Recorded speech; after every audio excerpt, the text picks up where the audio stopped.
Welcome to fans all over the world. This is an album fight between two title contenders. In the gold corner, weighing in at 10 albums, fighting out of the fighting city of Dublin, Ireland, one of the greatest bands of all time, 22 Grammy Time winner, U2, and side 3 of their album, Songs of Surrender.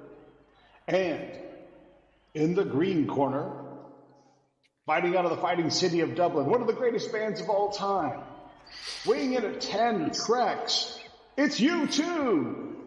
Let's get ready to ramble. So we are back again, everybody, for the second fight for Songs of Surrender. That's right. Now we've got side 3 versus side 4. And before we go to the judges, we're going to hear Richard's pre-fight analysis. Richard, what are the numbers telling us? Okay, this week we've got side 3 versus side 4. And also as a reminder, the number system that is being used for the pre-fight predictions is based on the original songs and not the re-recorded songs. Okay? Right now, this one looks to be a much closer fight than last week's. It's looking like it's probably going to be 5 rounds to 4 with one tied round for side 3. Look for potential KOs for side 3 in rounds 4, 7, and 9. For rounds 4, potential knockout in round 10. Potential split rounds could be 5, 6, and 8. As I said, it's looking to me like this could probably be a split decision as opposed to last week's unanimous. Let's see how it works out. Back to you guys. And we're going to get right into the fight. We're going to be starting out here with round 1, where we've got Vertigo, originally from How to Dismantle an Atomic Bomb, 2004, going up against With or Without You from 1987's Joshua Tree. Since Robin is making her appearance for the first time as a judge, she gets to go first. So, Robin, let's hear about round 1. Thanks so much. Thanks for having me. For round 1, I'm going to start with the score. I went 10 for With or Without You and 9 for Vertigo.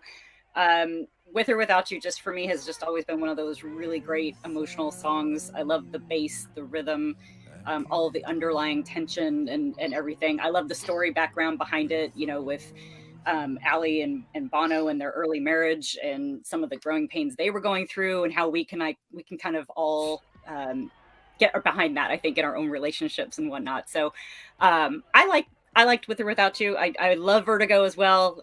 Didn't want to do a tie because I didn't want to get ridiculed. So I went with 10-9 for With or Without You. Okay, good start. Now for our veteran judges, I put names in a hat and draw at random. And randomly, Chris, you are judge number 2 today. So let's hear from you on round 1. Fantastic. This was actually a closer round than I thought it would be. With or Without You, as we all know, is legendary. I mean, that song in and of itself, the original studio version, is not just important in U2's catalog, it's important in pop music history. So on the studio versions, on the album versions, this would be no contest. But on Songs of Surrender, I thought the arrangement of Vertigo with the interesting cello effects was just outstanding. And With or Without You was a good arrangement, but I think in keeping with the reimagining, with the reimagination perspective of the rest of Songs of Surrender, I give this 10-9 to Vertigo. All right. So we're off to a good start here in round 1. Tim, you got the last card for round 1. You're judge number 3 today, and let's hear what you have to say about round 1. Well, first I was thinking after Pete's extremely cheesy opening, I should have something in my cup besides coffee, but unfortunately it's just coffee. I'm with Robin on this one. I went 10-9 With or Without You. So I was really struggling with these as I approached these because I don't know how many hundreds of times I've listened to all these U2 songs, And so I really had to kind of try to cleanse my palate of that and go, well, do I just try to pretend like I'm hearing it for the first time, which is really hard to do? Or do I try to go with the approach that, okay, this stripped down, the stripped down, unplugged approach works for this song. And that's kind of the way I'm looking at it here. And I just don't think stripped down acoustic works with Vertigo. I didn't get any sense of Vertigo. I mean, it was like listening to Eleanor Rigby. Eleanor Rigby's a great song, but, I can't imagine doing that with, Your Blues or While My Guitar Gently Weeps. And the same sort of thing applies here, I think. You really got to have that massive background with Vertigo for it to really work. I just don't think it worked that well. Although it worked pretty well, but still, this stripped down acoustic thing, I thought worked much better with or Without You. Although, man, that opening bass, I think Robin alluded to that. That opening bass is just awesome. And I remember, one of the many magazines and books I have on YouTube, I remember Edge saying that just came out of nowhere in the 80s. I mean, nobody else had done a song like that in the 80s. It doesn't even sound like anything else on the album, right? Mm-hmm. But yes, it's one of their greatest songs. It just, I think, works better in this format. So I gave it 10-9 for With or Without You of Vertigo. Okay, and that puts the first round in the can. Close round and a split round. We have U2 Disc 4 off to a little bit of a quick start on With or Without You. That, of course, takes us around to round 2. And in round 2, we have Staying with the Joshua Tree. I still haven't found what I'm looking for. Going up against Stay, Far Away So Close from Zooropa, which everybody knows is one of my personal favorite albums from U2. And Chris, you get to go up first this time. Awesome. Both arrangements I thought were great. I love the Western feel of I Still Haven't Found What I'm Looking For. I wrote in my initial reactions when I was listening to it the first weekend it came out. And by the way, I did not read any reviews on the album before I listened to it myself because I wanted to remain completely unbiased. And in my notes here, I says, sounds like Johnny Cash singing U2. And lo and behold, Edge's comments about this arrangement of I Still Haven't Found What I'm Looking For said, we try to channel Johnny Cash. So I was like, well, there it is. Mission accomplished, which when you try to channel Johnny Cash and you do a good job of it, that's awesome. However, the gentility of the arrangement of Stay, Far Away So Close, this arrangement of Stay is outstanding. It captures something different from the original, while yet still keeping the character of the original. And again, in keeping with the whole, this album is a reimagining of songs. That piano, particularly in Stay, is outstanding. This goes 10-9 to Stay. I'm channeling you on this one, Chris, for sure. And Tim, you are up second in this round. So feel the same? Feel different? What's going on? I don't know. I don't know that I can compete with the word gentility being used in a song description. I will pale in comparison to that, but I'll do what I can.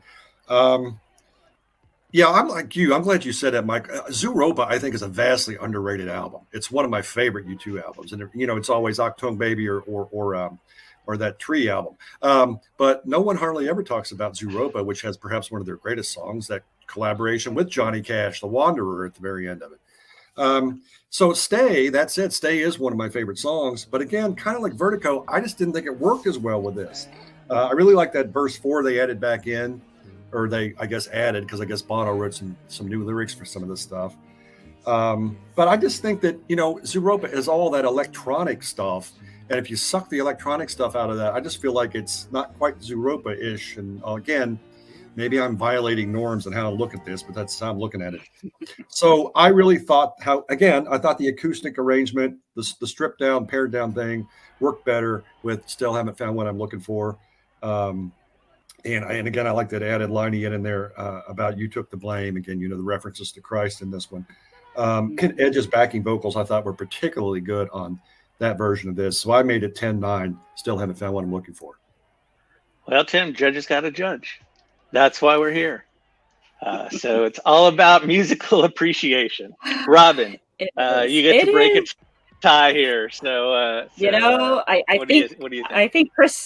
I think Chris and I are on the same wavelength somehow. I don't know. Listen to it the same way, I think. Still haven't found what I'm looking for. To me has always been just a really kind of a cool vibe about the meaning of the song, of, still trying to look for the answers. And not finding them and continuing your entire life looking for those answers. And I think that's relevant to a lot of people.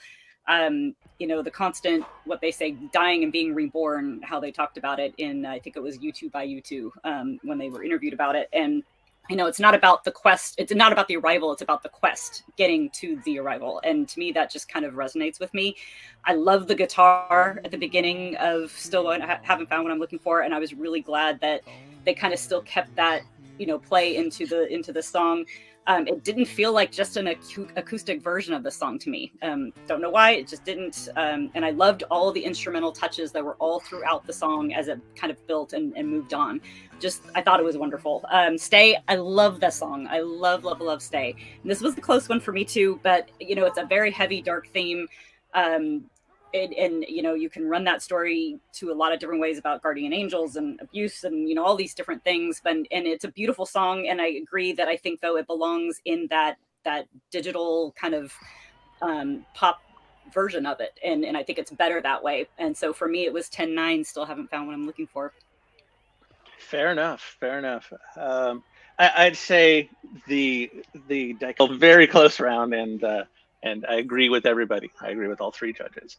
And now it's time to judge some more. We're heading into round 3.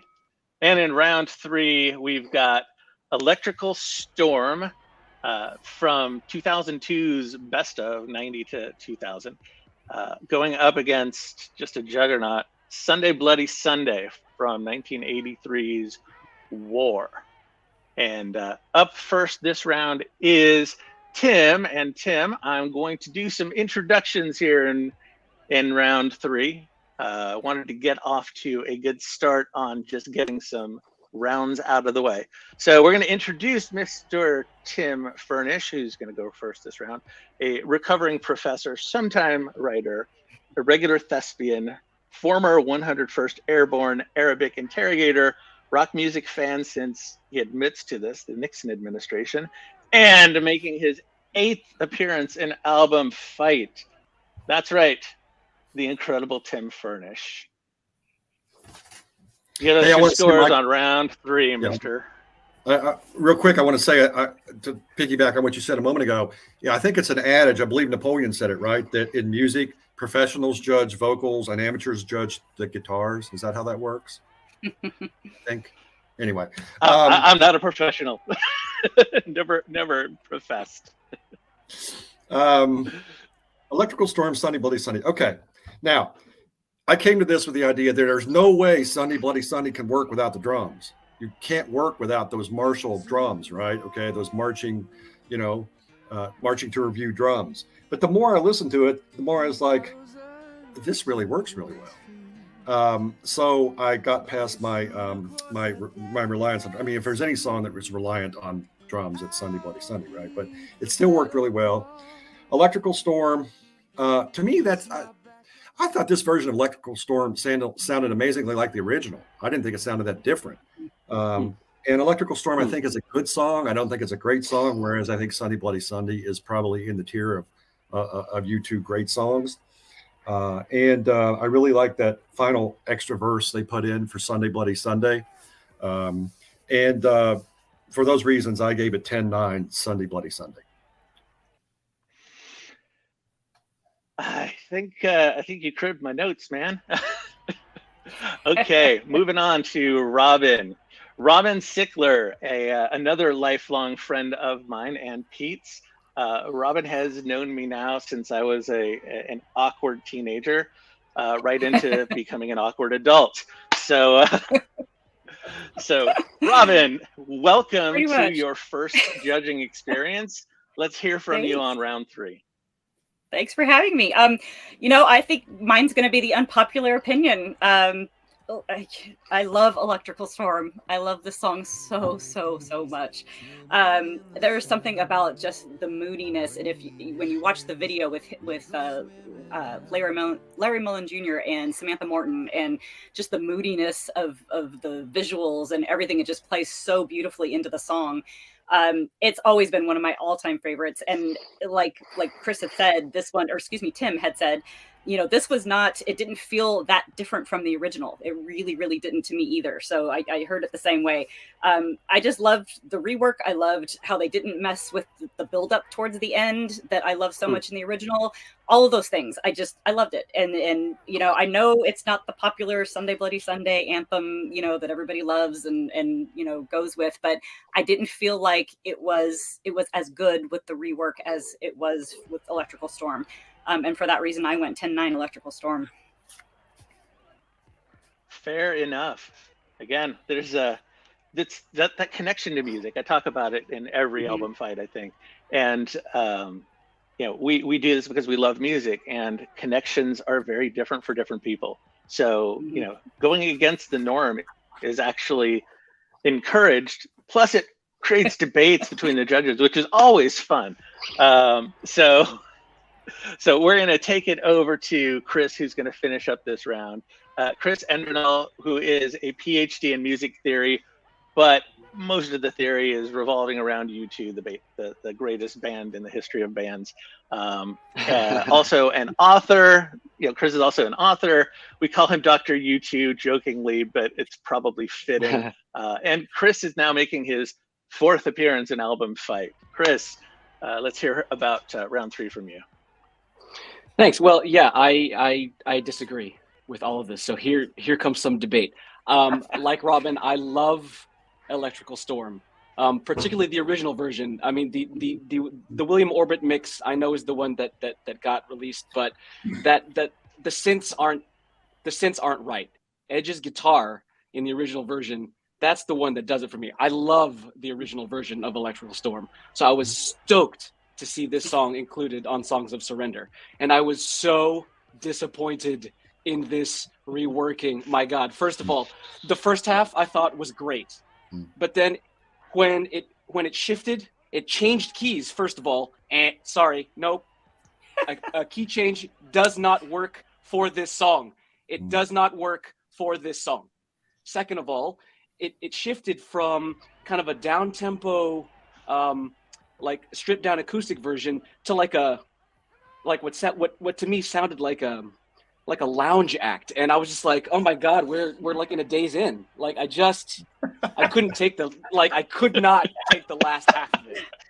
I was so disappointed because I love the original version, and the arrangement of Sunday Bloody Sunday I knew would work without drums because they had done it without drums. If you go to the Pop Mart DVD, when Edge just plays it solo with that acoustic guitar, which is unbelievably powerful, right? Because it's the ultimate stripped down version. And I thought the Songs of Surrender was very close to that, which I thought was an incredibly powerful version of Sunday Bloody Sunday. So that, combined with my utter contempt of this arrangement of Electrical Storm, I had to give this to Sunday Bloody Sunday 10-8. Ooh, we have our first knockdown. Bono knocks down Bono. I have to agree with you, Chris, on Electrical Storm being a bit underrated. I've always been a fan of the song since it was released. While I don't agree with you that the reinterpreted version is quite that bad, I really thought they could have done better. Yeah, okay, fair enough. So yeah, that was really harsh. Just wait till you see what I have to say about Desire. I'm with you on that one.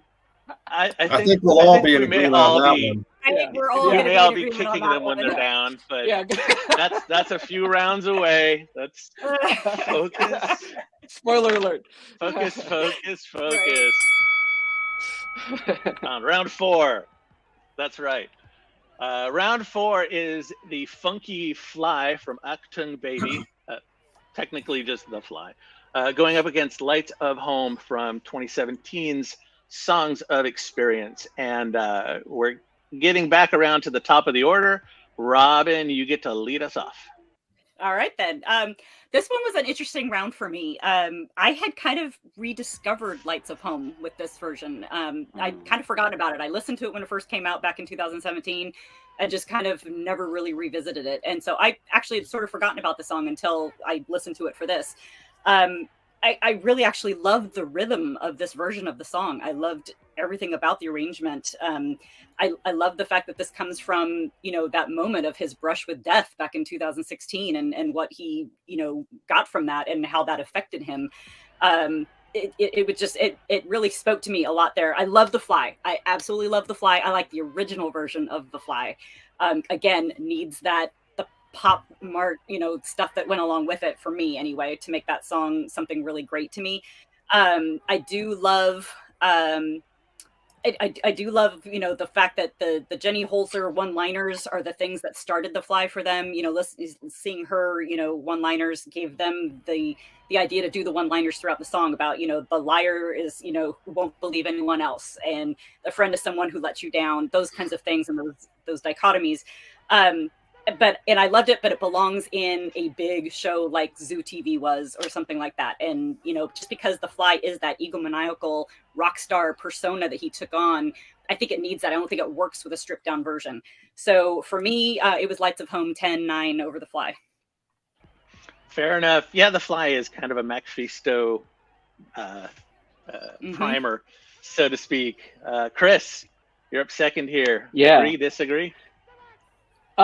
Slightly disagree. I have always liked Lights of Home, especially the St. Peter's string version. I love the backing strings in that version. But I wrote a piece about the metric modulation, or the perspective metric modulation in Lights of Home for at U2 one time. So I have always known that song and really liked that song. I too have also known and loved The Fly as well. And at first, the first time I heard this version of The Fly, I was like, what is this? Because I was missing the effects on Bono's voice, right? They had described it. I think Adam describes it as like possessed or demonic, right? Because it with all of the electronic effects on the guitars and on the bass and on the drums and on the vocals, that's part of what makes The Fly. But this version, I think, captures a seductive quality that's in the original version, but it brings it up to the surface. So this version is less in your face, this is new U2, and more like, you've been listening to this new U2 for a long time now, and you like it. Like it's like a slow creep crawl, and like it took me a couple of listenings, but it's really grown on me.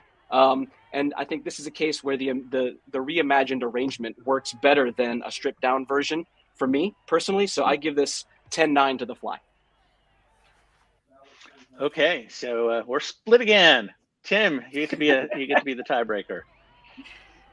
I'm just trying, what Chris said last time, I'm trying to get my head around that lounge singer thing and date myself. I keep thinking of Bill Murray singing Star Wars on Saturday Night Live, which yes, which I can see Bono doing on some of these songs that were working work well. I'll give you the Isaac finger points. Yeah. Look, I never liked Lights of Home. I just don't like it. I guess I'm in a different musical register than you folks. I mean, it was my 4 years of middle school and first 2 year of high school saxophone didn't make me appreciate music very much. Anyway, I just never liked it that much. I think the lyrics. What's that? You must have had the lyrics are still. Then. Yeah, it was Kentucky. What are you going to do? I think the lyrics are stilted. I've always thought Lights of Home is trying like really hard to be profound and just not really succeeding very well. The Fly is a really, really good song.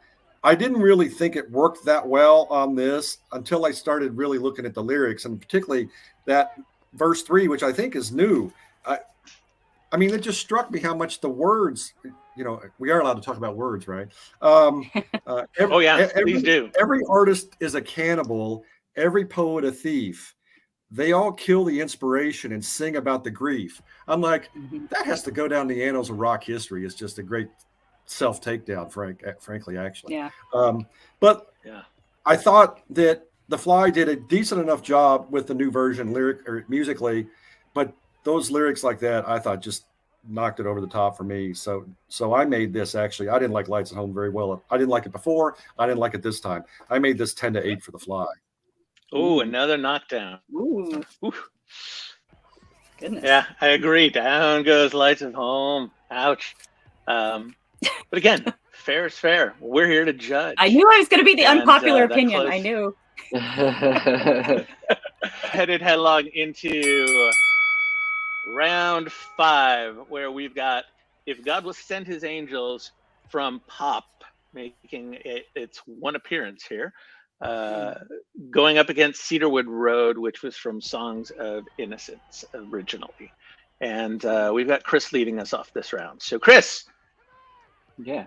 take us to Cedarwood Road, my friend. Yeah, Cedarwood Road I thought was one of the better offerings on Songs of Innocence. I think it worked well on the album, and it translated really well into a live experience, both musically and also narratively.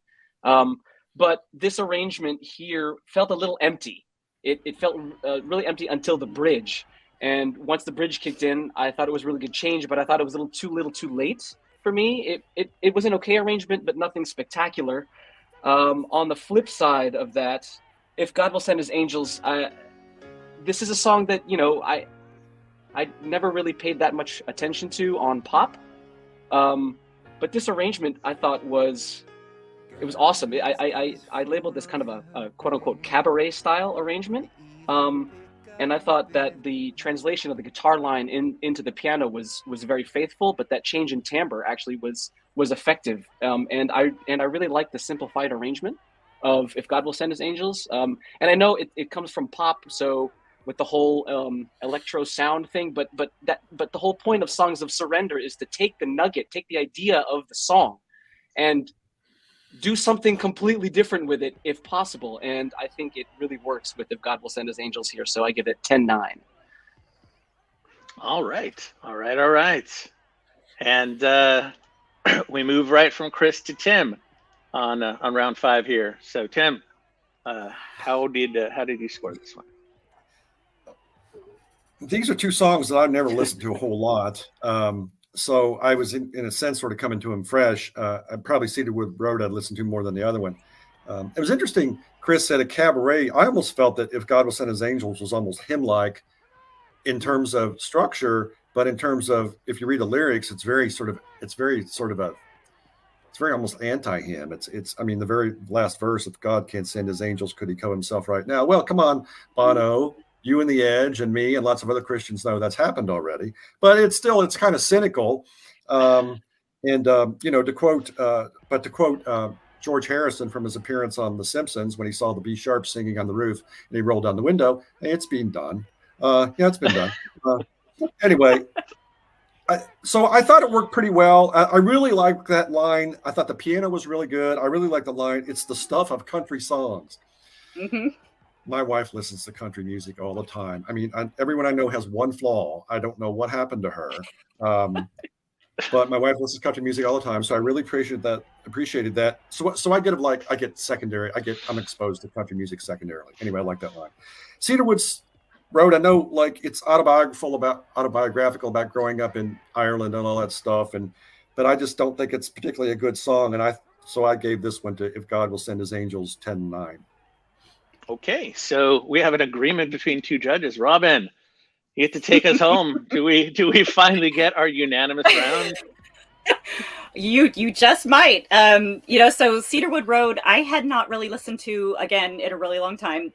Those years with Songs of Experience and Songs of Innocence, for whatever reason, didn't resonate with me as well as the earlier things. And so I had a hard time really getting behind those albums. And I did go see the show. I saw that one again live.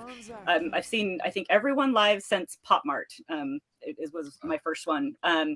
But I remember them doing that process of him walking down Cedarwood Road as he's doing that song, and it shows his home and the different things that he grew up with, and you get that sense of the rage that was inside of him growing up and having lost his mother and all those things that came into his childhood, and you do get that from the song, and I did really like the song. But If God Would Send His Angels, I've always really loved this.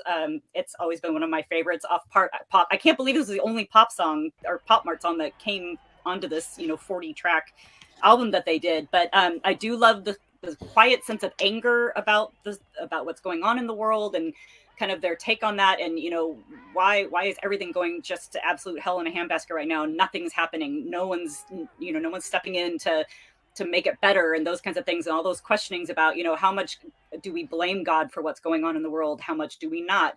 And again, and I picked up Tim on that last lyric as well. If God can't send his angels, could he at least send himself right now? And I wrote that one down too as a note. So I'm in complete agreement with the judges. 10-9. God. Whoa!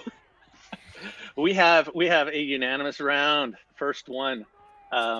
It was one of those that didn't go all the way unanimous because one of our CompuBox judges, Richard, went against the group. But Richard does that a lot. Boo. So we'll give him a pass. We'll give Richard a pass here. And yeah, exactly. WTF, Richard. We are at our halfway point, and as I often do, I will throw up the scores real quick, just to let everybody know where we're at halfway through the fight. And it's very close. It is a 3 points for disc 3 over disc 4. 3 rounds to 2. Again, 3 rounds for disc 3, and 2 rounds for disc 4. So it is anyone's fight at this point. Very, very close. And that takes us into, everybody's been waiting for this one. I'm almost reluctant to hit the bell. Is it over before it started? Right. Yeah. Pretty much. Round 6, Tim, you get to lead us off in Desire from Rattle and Hum, going up against the seminal I Will Follow from first album Boy. I'm going to go out on a limb here and say I bet I'm the only person here that's seen the Bee Gees.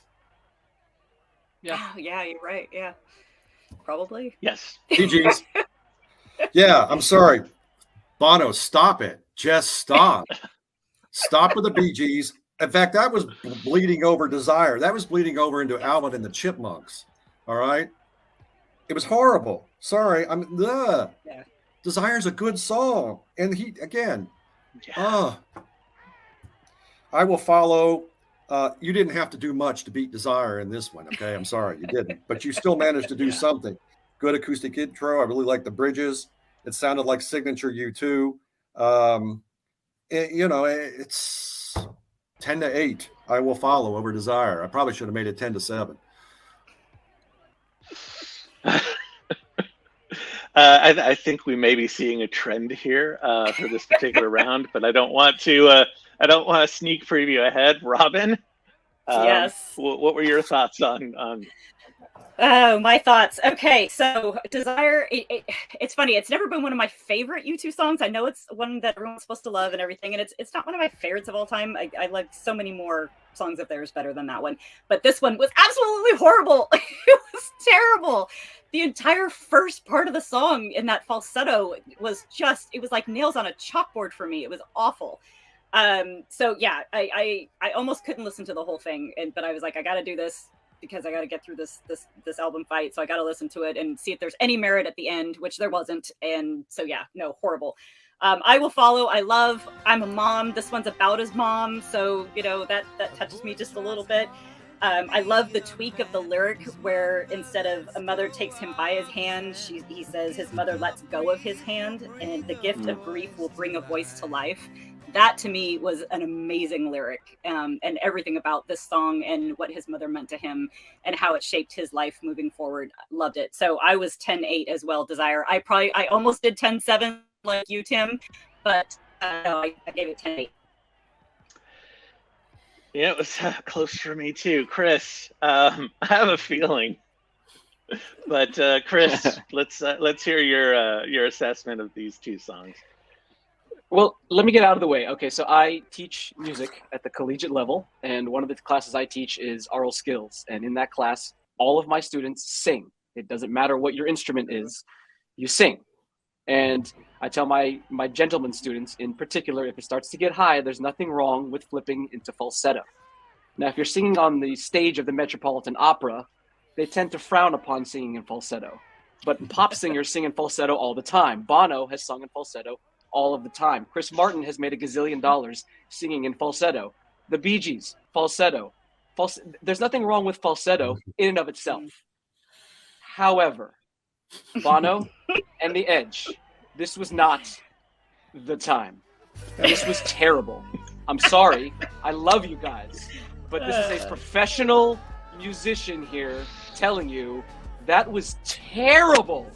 Like, there was no bite in this song at all, right? Like, when it started and you heard kind of a more down-tempo rhythm, but it was like softer rounded corners, I was like, okay, maybe I could do this.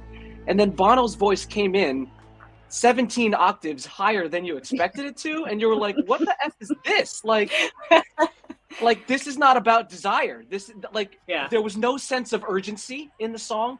There was no sense of longing. There was none of that. None of the character of the original song was captured, and I think it was all destroyed by the choice of making Bono sing falsetto. And then on the flip side of this round, I will follow.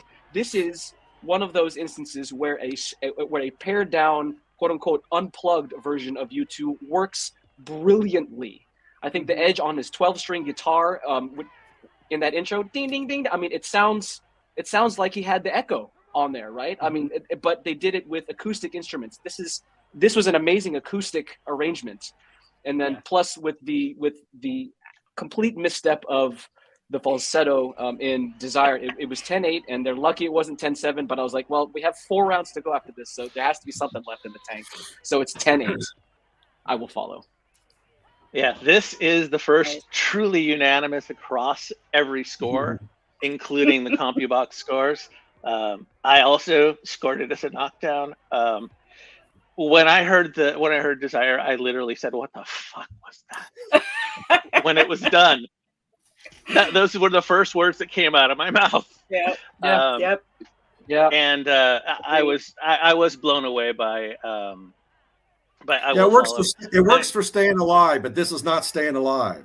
No, exactly. My notes say, and I quote, one of the best of the 40 versus one of the worst of the 40. Yes, those are agreed. For this round. Yeah, absolutely, for certain. So, wow, ouch. Good thing they're going to get up against themselves, because getting beat that badly by somebody else would be pretty bad. But this takes us into round 7. And we've got Until the End of the World from Akchung. Ooh, I'm excited versus... for this one. I know you would be, Chris. Versus Two Hearts Beat as One from 1983's War. Unfortunately, Chris, Robin gets to go first this round. Oh, that's all right. Sorry. Ladies first. I hope please. I don't disappoint you, Chris. I feel like I'm so underwhelming compared to when you come on and start talking about all these things. I'm like, wow, I'm really lame. But okay, so Until the End of the World, love this song so much. It's been one of my favorite ones off Octane forever and ever and ever. And then Two Hearts, though, again, really great song. I love it from the very beginning of their career, and what all of that represented with, writing it on his honeymoon of all things, is when he wrote this song. Who does that, but he did. And, about people coming together and whatnot. I like the line in it, you say I'm a fool, you say I'm nothing, but if I'm a fool for you, then that's something. And to me, that was a line that kind of resonated with me. But Until the End of the World, that is one of those songs. The original version is just so hardcore with the guitar and everything that I love so much. I will be listening to that song in the car and my head will just be banging with that guitar. I love it. I liked the fact that there was still a good, strong guitar part in the stripped down version of it. It's interesting that the song was never a single. I for some reason always forget that it was never released as a single, but it sounds like it should have been one. I love this song so much. And this was, it was supposed to have been U2 doing things U2 doesn't do, after the Joshua Tree and all that. And I just loved that movement that they made into this particular part of their musical career. And for me, so it was 10-9 Until the End of the World for me. I have to agree. And Until the End of the World is a vastly underrated song from a critically acclaimed album. And I will say no more because I know Chris is chomping at the bit. Chris, you're up. To probably disagree with me. I have to respectfully disagree. Not about not about your opinions of the songs, because your opinions of the songs are spot on. Personally, Until the End of the World is my third favorite U2 song of all time. I presented on this song at the U2 conference in 2021 about musical representations of betrayal. I've listened. This song is outstanding. It's a phenomenal song in and of itself, and I think this arrangement works pretty well. But it that's it. It works pretty well. It's okay. Two Hearts Beat as One is a fine song in and of itself as well. I think Until the End of the World, the original version, is better than the original version of Two Hearts Beat as One. But on Songs of Surrender, this version of Two Hearts Beat as One is arguably the best song out of the 40, in my opinion. When that piano starts and you're like, what the hell? Did we just transport back to 1973 funk style? Like, I mean, it just starts going and you're just like, oh yeah, like this is reimagined U2. You're like, damn, they didn't sound like this. Two Hearts Beat as One went from post-punk to pre-punk. Yeah. That's phenomenal. And then for that arrangement to sound better than my third favorite song of all time, that's something. I like this arrangement. It blew my mind. It absolutely blew my mind. So I had to give it 10-9. Two Hearts Beat as One. That's something. I see what you did there. I caught that. Tim, take us home on this one. Again, we have a tiebreaker, and you get to break the tie. Yeah, see, Chris is getting at what I was trying to get at earlier. He just expressed it much better than I did, which is that how do you judge these songs? Do you judge them by, okay, the original's great, how's it, or how do they translate into this? And so I think there's a tension there. I think we got to look at both. Until the End of the World is my number one U2 song. It's my favorite U2 song. A lot of it has to do with the fact that I'm an academic whose doctoral dissertation and several books were on the end of the world, particularly the Islamic view of the end of the world, which this is not, of course, but, you know, I'm a Christian too, so I kind of interested in the eschatology stuff. Yeah, it works much better. I mean, again, it is my favorite song, and the electronic part of that is intrinsic. And in fact, as I was listening to this, one of the first things I wrote down was too much Jesus and not enough Judas, because remember the whole thrust of the song, right, is Judas's betrayal, and I think a lot of that comes out in the original with the sort of hard driving electronic part of it, not just the lyrics. So I thought it was pretty glib, but you know, too much Jesus, not enough Judas. And probably I'm going to need to go to confession tomorrow. But I would argue that there was not enough Jesus. What really pulled this out for me was that, okay, Chris, do you say flamenco or flamenco? How do you say that word? Is it flamenco when you're talking about Spanish guitar? Huh? I've always heard it flamenco. Flamenco. I thought that last 40 or 50 seconds when Edge is playing guitar at the end of this almost sounded like classical Spanish guitar. I thought it was really worked well. Two Hearts, again, I agree with Chris that they did a really good job with this, but I just think that it's like Until the End of the World is such a great song that even if this isn't as great as the Achtung Baby version, it's still damn good. So I gave this 10-8 for Until the End of the World.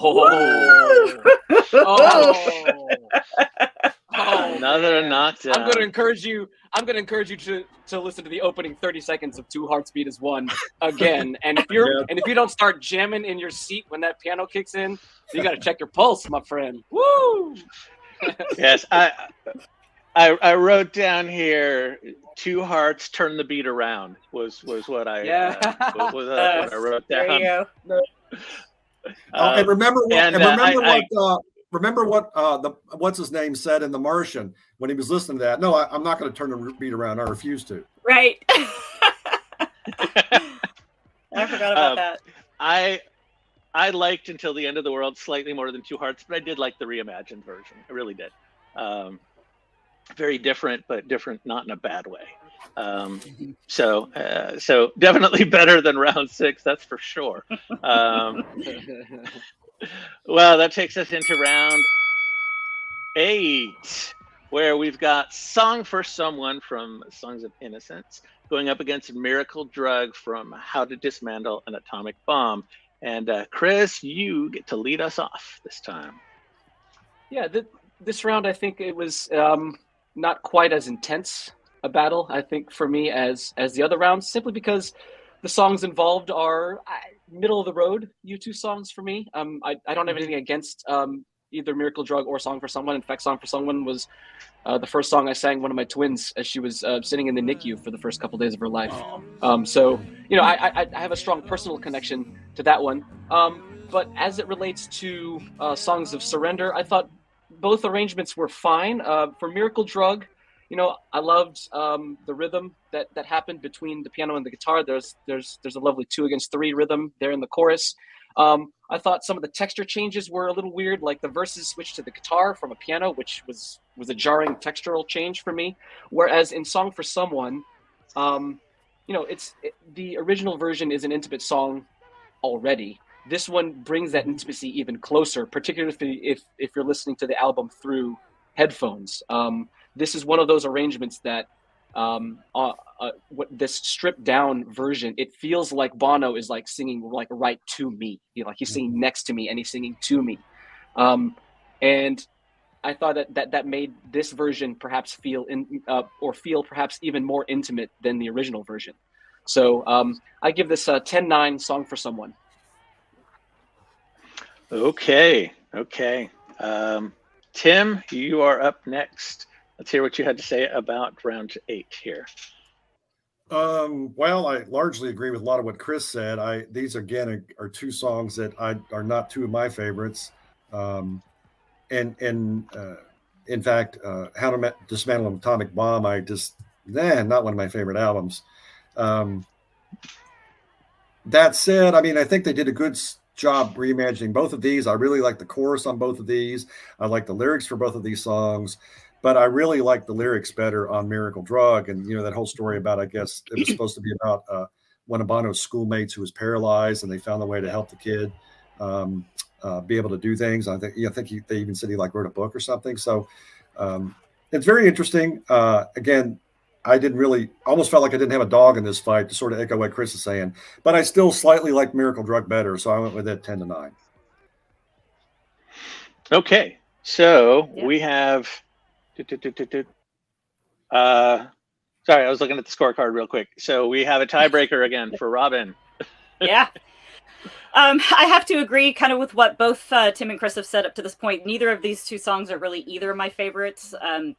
Really no dog in this fight either. I do love the story, like Tim had said about Miracle Drug, about this being, about the little boy, Christopher Nolan, who was born with cerebral palsy and didn't get any oxygen for the first 2 hours of life. And that's what caused him to end up being as severely disabled as he was. And they had no idea what was going on in his head until they were able to put something up to his head and realize that he had all these stories and poems and things going around in his head. And that whole line of, I want to trip inside your head, spend the day there, that resonated so much. And this mom's fight to fight for a little thing and to find that one miracle drug that they did end up doing that gave him the ability to move his neck an inch. And that was it, but an inch, but it was enough, to be able to do some things. And it was enough of a fight for her that she wanted to fight for that. And I just love everything about that song. I like Song for Someone. It's a very intimate, beautiful song and nothing against it. And I did flip-flop on this one back and forth a couple times before I finally made my final choice. And my final score was 10-9 for Miracle Drug.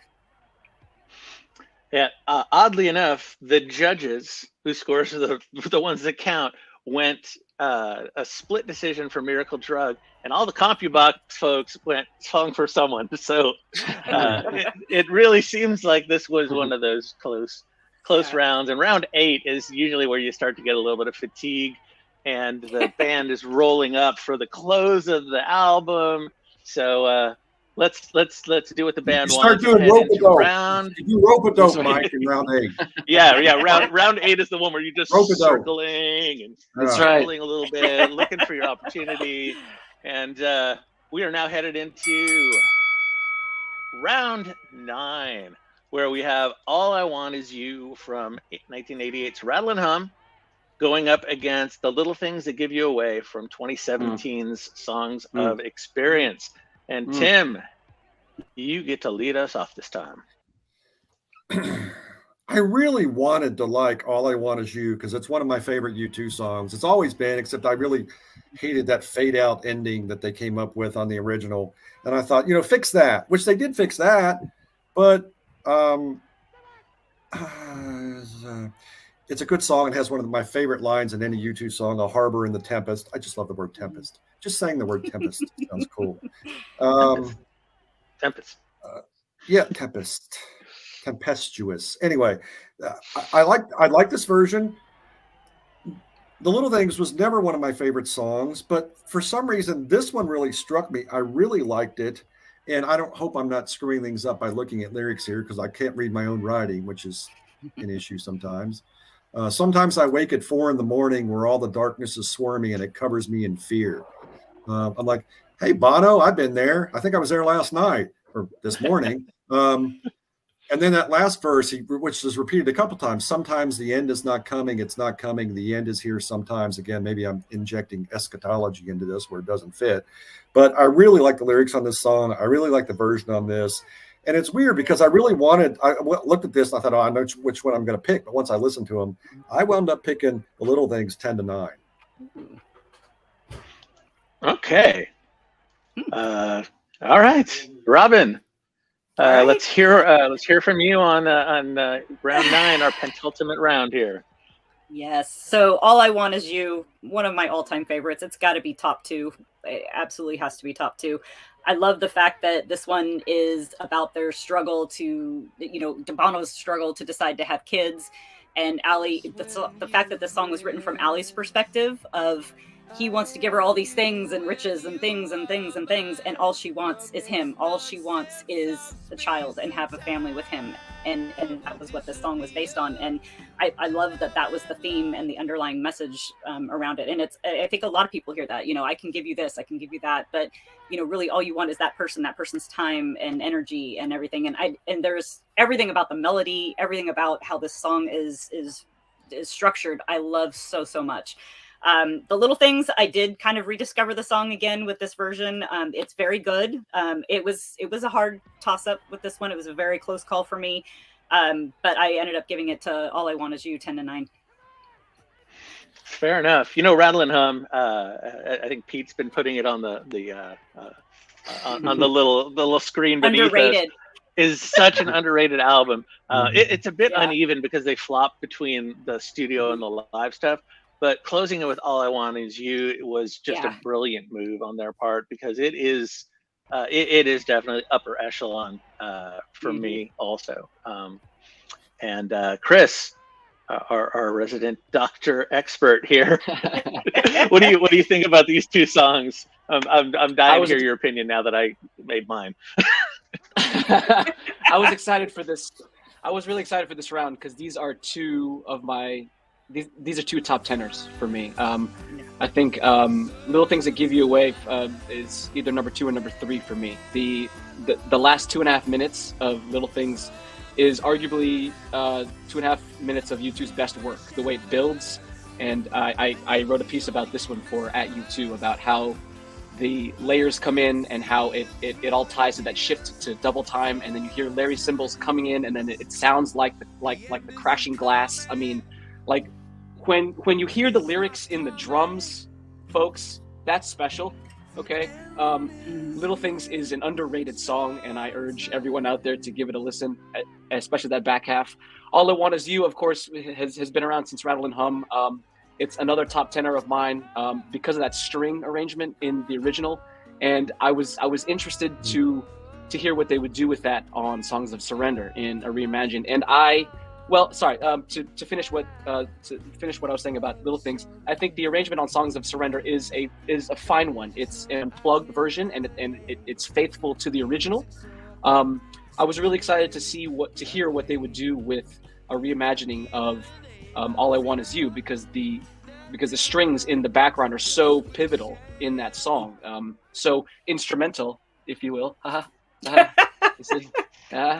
that? What you did, yeah. And I thought that on Songs of Surrender, I thought they did a wonderful job. I thought Edge, great layering of vocals in the second verse, and I think I used this word before on with Stay, but there's a gentility here with All I Want Is You, you know, and when Bono sings it on Rattle and Hum, there's necessarily an intensity because Bono is, you know, he's late 20s, early 30s Bono, so he's still trying to conquer the world, and Bono is now seeing from the perspective of that, you know, he has conquered the world, right? And so again, Edge's 12-string guitar sounds really good in here. This version of All I Want Is You sounds kind of like it sounds almost like a barn dance for me, and it sounds like in the end that is there a banjo in there, and I was like, that's lovely, that's awesome. So based on the arrangement of the two songs, I think All I Want Is You is faithful to the ethos of Songs of Surrender. So 10-9, All I Want Is You. Woohoo! Yeah, All I Want Is You is the one that won this round overall on the judges' scores. Definitely, again, singer here. This is definitely one of the ones that I love singing along to. I know the lyrics back and forth, or at least forth. And this takes us to our final round. U2 meets U2 in the middle. Touch gloves. And we get to see who wins us out on round 10. Robin, you get to finish us off. Okay. Well, or you get to lead us off here in round 10. I get to lead you off. Yes, I'm not going to push you off of a cliff or anything like that. No. So with me, Peace on Earth and 40 are two really great songs. I love them both. I've loved Peace on Earth ever since it came out. I think it's got a beautiful message to it, trying to be positive when there's so much crap going on in the world. You know, it was written 3 years before 9/11, and I think it became really relevant after 9/11. You know, I think to me anyway, and listening to the lyrics and the words again, I'm a lyric person, I'm a word person. So to me, when I listen to these songs again, and these stripped down versions of them allowed you so much more ability to really hear the words and listen to what the words had to say to you and speak to you. And I really thoroughly enjoyed that about listening and doing this album fight, going back and listening to all these songs again. Was really a great opportunity and experience. But 40 to me, 40's just been this great song. I remember the 2005 concerts going to and how they ended the show with them. And it was, you know, each person left the stage one at a time, and then just that instrument kept going until that final Larry Mullen Jr. hits that final drum, and then he walks off. So moving. So it just gives me chills to this day to even think about. So for me, it was 10-9, 40. And awesome, Robin. Thanks for pointing out that I forgot to actually list the songs. Go. Sorry. So for the rest of the audience, it is Peace on Earth from All That You Can't Leave Behind, going up against 40 from War. So oops. We're all human. Yeah, it's all good. Chris, you get to go next here on round 10. Yeah, this was over before it started for me. Not in any brutal way. It's just that, you know, 40 is the perfect ending. Numerologically, right? It's the 40th track. It's the perfect album ender on War. It's one of the perfect concert enders, you know, like to bring it all down, you know. And Peace on Earth, the original version, was one of those songs for me that was a throwaway song in my ears. I never really connected with it because it wasn't very deep for me. But I will say that the arrangement of Peace on Earth on Songs of Surrender was awesome. I love the fact that Edge sang it. When his voice came through, I was like, hey, Edge singing lead again. That's great. You know, I loved how he played the guitar. He played it without a pick, right? He strummed it with his hand. So it's a much gentler, softer timbre, which goes well with the message of the song and goes well with the reimagined texture of it. But there's no way you beat 40, period. There's no way, especially as the last track of the album. It's 10-9, 40. Yeah. Yeah, I couldn't agree more. So I won't say much else. Tim, take us home. Well, this, 40 wins for me on this one too, but I don't know if I could have done, some increment smaller than 10-9, I might have done it, because I thought the Edge did just an amazing job singing this song. I was like, I didn't know this guy could sing that well. I know he's great at backing vocals, but man, he did a good job. And I don't know. It's funny. I see it quite different than Chris does on this one. I think this is one of their deepest songs. I mean, it's very depressing in many ways, but it's basically like it's sort of the opposite of 40, because it's like complaining to God. You know, Jesus, can you take the time to throw a drowning man a line? You know, that's pretty brutal. That's pretty. I mean, it's interesting because 40 is upbeat. 40 is from Psalm 40. And it's really, I mean, at least according to us Orthodox, it's a presaging of the incarnation. So it's very positive. This one is very like Old Testament, like Job shaking his fist at God, going, "Come on, what are you doing with us here?" So again, I really, the lyric, with Edge doing such a great job on that, I almost picked it as like sort of, it's almost like an anti-heroic song in a way, if you will. But ultimately, I agree with you guys in the sense that 40 is just such an uplifting song.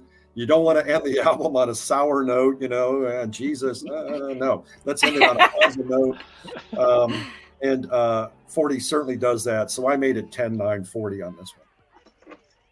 Yeah, this was a unanimous. This was the other unanimous round for all scores, including CompuBox.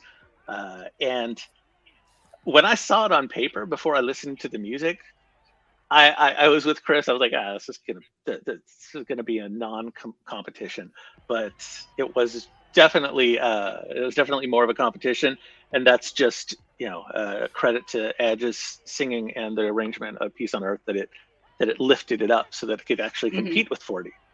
But Definitely. did not win. But you can't be 40. Yeah. Yeah. No, you just can't. No. You can't be 40. I mean, yeah. Sorry. For sure. So, talking about winning, we do have a winner. And the winner is Disc 4 by a short margin, 4 points, as a matter of fact. So it doesn't get much closer than that. It's close. Yeah, it's close. Yeah, it went back and forth. Yeah. Yeah. Honestly, if we look at the scores, Desire took down Disc 3. It did. Well, I mean, it's that bad, folks. I'm sorry, right? Edge. I love you, bro, but damn. Yeah. I mean, it was horrible. Yeah. But you know what? One way miss out of 40. That's a pretty good percentage right there. Yeah. I would take that in a heartbeat. Yeah. Heck yeah. Sure. Yeah, overall on the scorecard, it was even on rounds too. It's 5 rounds to 5, so it was really the score that made the difference, and it really was Desire that made the difference in the scores. I'm not kidding. 4 points is not much. Let's real quick go over to hear what Richard has to say for the post fight, and then we'll get back to the judges for some last thoughts. So let's hear from Richard. Richard, what do you think? Okay, well, the numbers were off this time, but I think it looks like everybody, the 3 official judges, and then those of us who did unofficial judging, all kind of agreed with side 4. For me, it was just a matter of those songs were better versions than side 3 songs. Numbers-wise, it looks like 3 was a close favorite, but when I sat and listened to it, it was pretty clear to me. In fact, I think I might have been a little bit more of a spread between the two than the other people who looked at the fight. A lot of the versions that I really, really liked were on side 4. One version, and I'm pretty sure they talked about it, Desire, was just so god-awful. It was my only knockdown round and really hurt it for side 4. Anyway, great fight. Can't wait to see the finals. Back to you guys. Okay, and we're gonna do a quick recap with each judge. Again, Robin, since you're our rookie judge, I'm going to start with you. I'm being picked on. No, if you have to go last, that's when you're being picked on. So thoughts. All right. Thoughts at the end here after we have a winner. I will say this. This was a lot of fun. I'm so excited that Pete asked me to do this. This was a lot of fun for me. back in November, Pete was gracious enough to let me buy his tickets to the stage show with Bono that was in San Francisco for when this all kicked off with his book.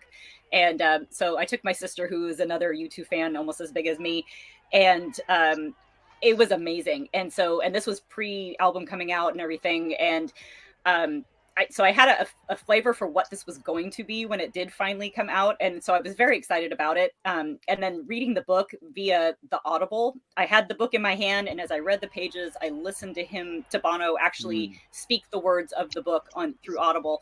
One of the best things I've ever done as far as how I read that book, because there were intonations and things that came out in his voice and the way he talked about things. As you read the pages, you wouldn't have gotten the same thing out of the story as had you not heard him telling you the story.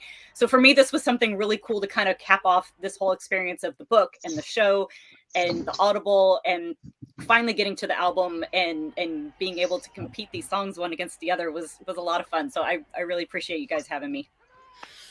We're glad to have you. And, you know, again, on a personal note, dearest friend, both Robin and her husband Mike, close to my heart. I'm glad to have you guys here.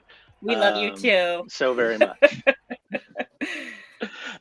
Tim, after Disc 4 takes it, what are your thoughts? Two things. Remember about, I think it was 7 years ago when U2 was on with Jimmy Fallon and they went busking in the subway in Manhattan or something? Yeah, I remember that. That was awesome. That's what this album reminded me of. I'm like, guys, if you want to bust, go bust, but you know, give it a rest now, would you? However, I will say this. I, for a long time, ever since I heard the Ballad of Ronnie Drew, I've always wanted U2 to do an album of Irish folk songs. I mean, I'd buy like 3 copies of that. So my idea to Bono, since I know so much more about music than him, is that why don't you do an album of Irish folk songs, man? That would be awesome. Yeah, I'd buy it. Although I probably wouldn't buy anything they put their name on, but yeah, I would buy that too.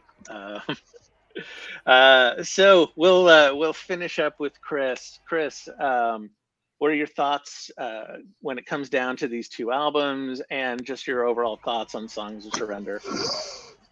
Yeah, well, as it regards to, regarding the album fight, super close. My scorecard had disc 4 or side 4 winning by just a scant 2 points. And that really comes down to my disdain of the arrangements of Electrical Storm and Desire. You know, if those 2 were any better at all, it might have been a tie, right? And so, which goes to show you that, and you know, we had disagreements as to which versions were better, which goes to show you that, one, this band will always give us something to talk about, which is awesome, and 2, you never can tell with this band, and regarding Songs of Surrender, I was super nervous for this, as I told Pete last week. I was very nervous for the release because most of these songs are songs that, you know, are important to pop music in general, but to us U2 fans, they're like our lifeblood, right? Like how dare you touch Where the Streets Have No Name, dude? Like, what are you doing? But from a certain perspective, the band revisiting this forces the rest of us fans to revisit these songs, to listen to both the new versions and especially the old versions from brand new perspectives. And that's what I've been doing. And guess what? It's even better now. So, you know, job well done, boys.